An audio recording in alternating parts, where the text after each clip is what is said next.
నమస్కారం. City news సమాహారానికి స్వాగతం. నా పేరు విశ్వనాథ్. భవిష్యత్ తరాలకు తెలుగు భాష యొక్క తేనెతనాన్ని అందించాల్సిన బాధ్యత అందరిపై ఉందని జిల్లా పరిషత్ సీఈఓ చక్రధర్రావు అన్నారు. ప్రపంచ తెలుగు మహాసభల సందర్భంగా బుధవారం ఎంపీడీఓ కార్యాలయంలో ఏర్పాటు చేసిన ర్యాలీని సీఈఓ ప్రారంభించారు. అనంతరం విద్యార్థులు ప్లకార్డులతో భారీ ర్యాలీ తీశారు.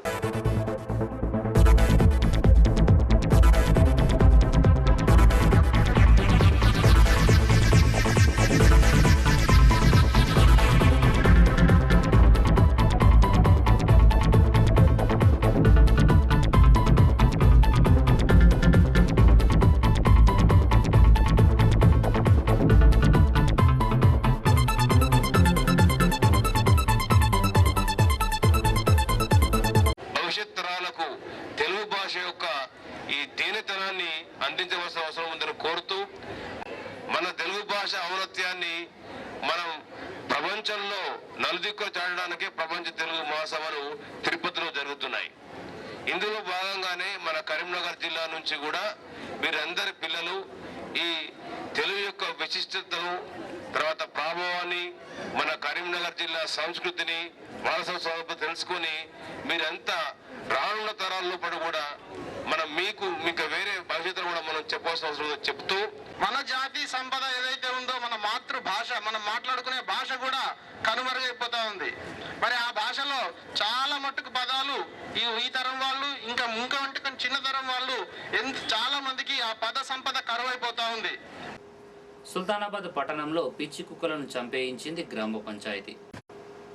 పట్టణంలో గత కొంతకాలంగా పిచ్చి కుక్కల బెడద ఎక్కువైందని, ఎందరో ప్రజలు కుక్క కాటున బారిన పడుతున్నారని, అందుకే ప్రజా శ్రేయస్సు కొరకే పిచ్చి కుక్కలను చంపివేస్తున్నట్లు గ్రామ పంచాయతీ అధికారులు చెప్తున్నారు. పెంపుడు కుక్కలుంటే ఇంట్లోనే కట్టేసుకోవాలని అన్నారు.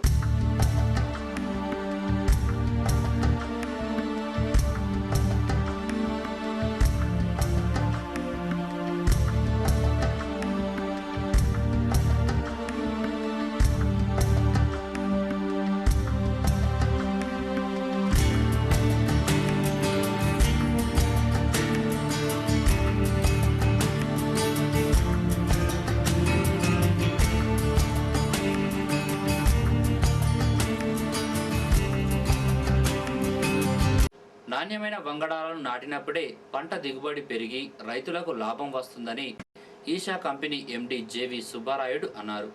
సుల్తానాబాద్ మండలం జెండాపల్లిలో ఈషా కంపెనీలోని త్రిషాప్ మిర్చి రకం పంట సాగు చేసిన చేనులో పచ్చిమిర్చి క్షేత్ర ప్రదర్శన చేపట్టారు. సుమారు 300 మంది రైతులు, 50 మంది డీలర్లు ఈ కార్యక్రమంలో పాల్గొన్నారు.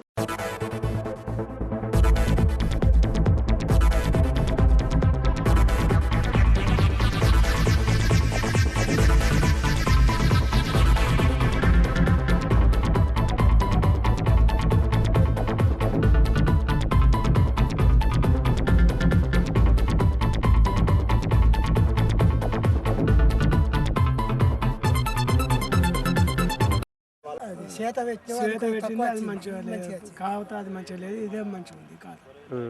నాణ్యమైనటువంటి రకంతో రైతుకి ఎక్కువగా దిగుబడి కానివ్వండి, డబ్బు కానివ్వండి, లాభం కానివ్వండి, అన్ని విధాలుగా బాగుంటుంది.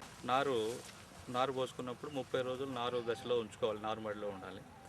నారు తీసిన తర్వాత 30 రోజులు నాటిన తర్వాత మొదటి కటింగ్ 50 నుంచి 55 రోజులకి స్టార్ట్ అవుతుంది అన్నట్టు.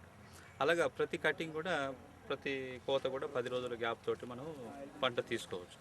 ఈ కంపెనీకి ఐఎస్ఓ రికగ్నిషన్ కూడా ఉంది. ఆ రకంగా ఇది మేము గత 4 సంవత్సరాల నుంచి ఇస్తున్నాము. సుల్తానాబాద్ మండలం రేగడి మధ్యకుంటలో ముదిరాజుల ఆరాధ్య దైవమైన పెద్దమ్మ తల్లి ఉత్సవాలు అంగరంగ వైభవంగా జరిగాయి. బోనాలతో మహిళలు ఆలయం వరకు తరలివచ్చి అమ్మవారికి నైవేద్యం సమర్పించారు. పట్నం వేసి ప్రత్యేక పూజలు చేశారు బైండ్ల పూజారులు.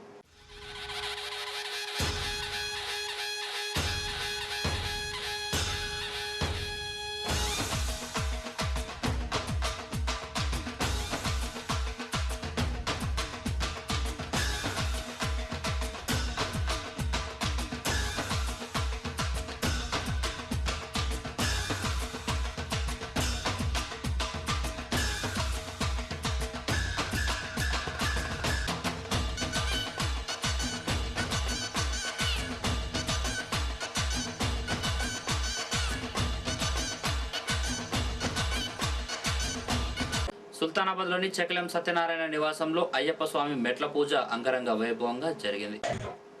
18 మెట్లపై దీపాలతో అలంకరించారు. అయ్యప్ప మాలదారులు, నాన అయ్యప్పలు భజనలు చేశారు. பள்ளிக்கட்டு சபரிமலைக்கு கல்லும் முள்ளும் காலுக்கு மெத்தை சுவாமியே ஐயப்போ ஐயப்போ சுவாமியே.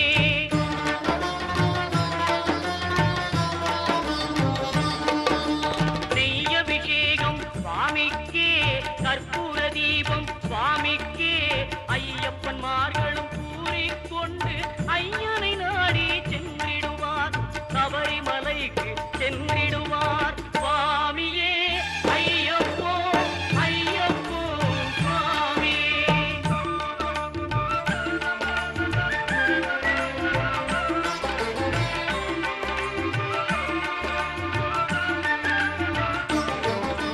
கார்த்திகை மாதம் மாலை அணிந்து நேர்த்தியாகவே விரதம் இருந்து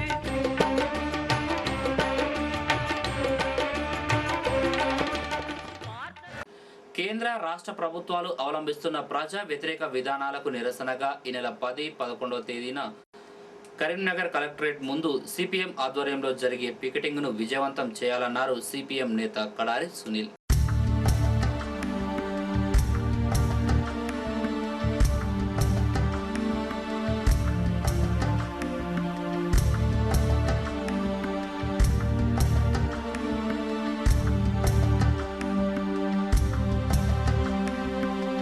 కేంద్ర రాష్ట్ర ప్రభుత్వాలు అవలంబిస్తున్నటువంటి ప్రజా వ్యతిరేక, కార్మిక వ్యతిరేక, రైతు వ్యతిరేక విధానాలకు నిరసనగా ఈ నెల 10, 11 తేదీలలో రాష్ట్ర వ్యాప్తంగా అన్ని జిల్లా కలెక్టర్ కార్యాలయాలు ముట్టడికి భారత communist party, Marxist CPM party పిలుపునిచ్చింది.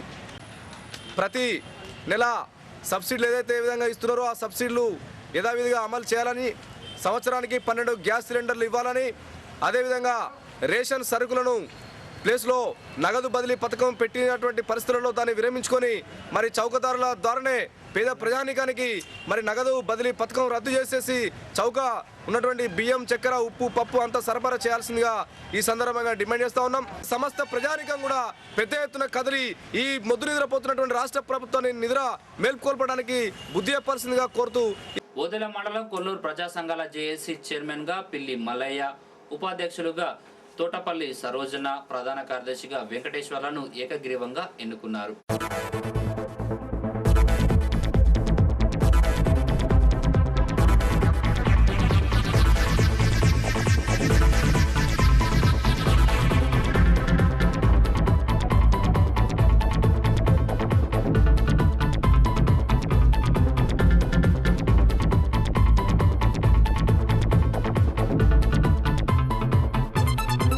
ఇవి బులెటిన్ విశేషాలు. మరో బులెటిన్లో మళ్ళీ కలుసుకుందాం. నమస్కారం.